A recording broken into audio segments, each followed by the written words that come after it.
In the annals of history, there are those who rise above pain and adversity to achieve the impossible. To such men stand out Richard the Lionheart, the king whose valor transcended his own limitations, and Saladin, the wise sultan whose decisions echoed through centuries. Richard, the King of England, was no stranger to suffering. Stricken by illness, he found himself unable to lift his sword with ease, yet he led his army into battle with a fierce determination. His strength was not just in his arm but in his spirit. Despite facing overwhelming odds, Richard's presence on the battlefield was enough to rally his troops and strike fear into the hearts of his enemies. When Saladin, the great Sultan of Egypt, sought to take Jerusalem, Richard did not retreat.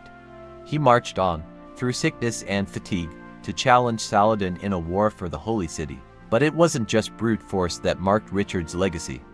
His tactical genius was on full display when he led his forces across the deserts of the Levant, using terrain to his advantage, outsmarting Saladin at every turn. Despite not being able to stand tall in physical form, his mental clarity and resilience made him a giant. Though Saladin's forces outnumbered Richard's, the king never gave up. He famously declared, "The battle may be lost, but the war is never over until I stand in victory." And Saladin, his name is synonymous with honor and mercy. When the time came for Saladin to take the Holy Land, he did not seek vengeance. Instead, he embodied wisdom, offering peace where others would have sought bloodshed. At the fall of Jerusalem, he allowed Christians to leave the city unscathed, declaring, "It is not for us to strike vengeance. It is God's to decide."